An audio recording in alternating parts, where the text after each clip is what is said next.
Michael Fagan, the bloke who broke into Buckingham Palace and perched on the Queen's bed, truth teller. Have you been watching The Crown? Are you, like me, swept up in fictionalised history and its power? The new season has been criticised for taking liberties with the truth. These things are not true. That never happened. Margaret Thatcher weren't treated that way at Balmoral. Spoiler alert. But, like, I love The Crown.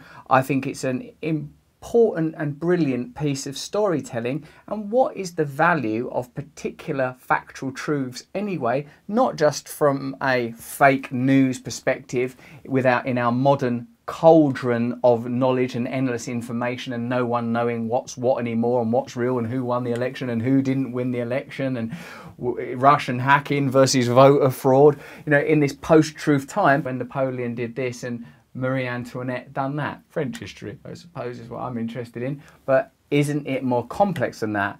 And aren't some things more true because they didn't happen?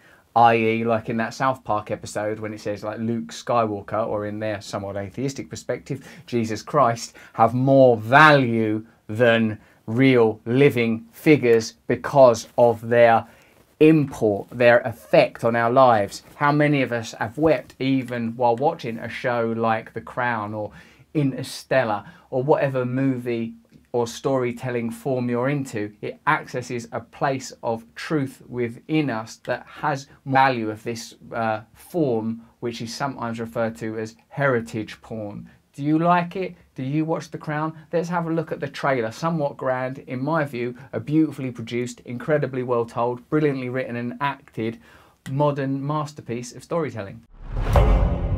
Your Majesty, I think we have enough respect for one another personally to ask ourselves some of the bigger questions. With my missus, 5 episodes of so far, is Gillian Anderson's portrayal of Margaret Thatcher. Now, I'm born in the 70s, grew up in the 80s, schooled in the ideology of leftism and socialism, and therefore loathing of Margaret Thatcher is ingrained. But if you watch that brilliant documentary on BBC iPlayer about Thatcher and then watch The Crown, it's her destruction of the social space through her famed edict, there's no such thing as society, just individual men and women and families in pursuit of their games, a sort of a almost nihilistic, certainly individualistic worldview, comes across as a person with purpose, a purpose with convictions. Yes, you could argue a warmonger engaging in a needless war where none of us believe in really any politicians, that any of them have any integrity or authenticity. Here was a person who at least believed in what she said, had the convictions of her courage and the courage of her convictions. Now, like, you know, I'm a person who remembers the poll tax and the riots and Orgreave and all of the things that came with Thatcher.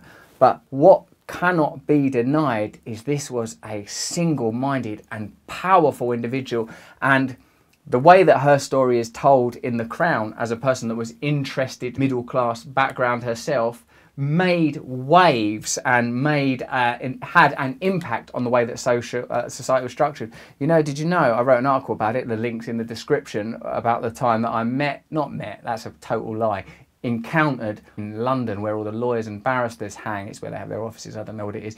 But I once saw she was, in her senility, was tending a rose garden down there, and the police officer that had ushered her into a van, which as I watched it depart, told me that, oh, Margaret Thatcher, she comes here every week to prune these roses. What I suppose I'm alluding for, like a figure of, so it was sort of celebrated by certain worth analysing, look at them as transcendent of their political affiliations, because otherwise, what are they? Blobs within the technocracy, just ciphers of institutions. Just 6 months between us. Oh? And who is the senior? I am. Ma'am.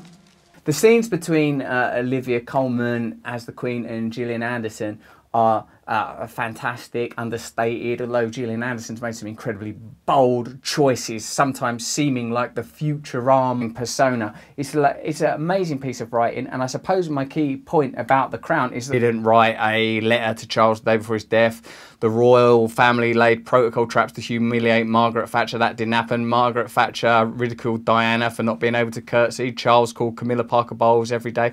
These things might not be true, but for the purposes of storytelling, there's a kind of what I would call a truthiness. And to cite dear Michel Foucault, the French philosopher, he examining the discursive traces and orders left by the past in order to write a history of the present. In other words, archaeology is about looking at history as a way of understanding the processes that have led to where we are today. If you want to look at power dynamics, the relationship between the royal family and the state and the way that we live today, at this time when we're sort of aware that the Queen won't live much longer, where there's a cynicism in general about institutions, where we're struggling to relate to our identity with regard to nation, where patriotism seems sort of mad and abstract to a lot of people and feverish to others, you have to at least acknowledge that common philosophical trope that if we were starting society from the ground up today, would you sanction, hey, why don't we have a president either? Would you have centralised power, hierarchical pyramids? Would you have inequality? Would you have all of the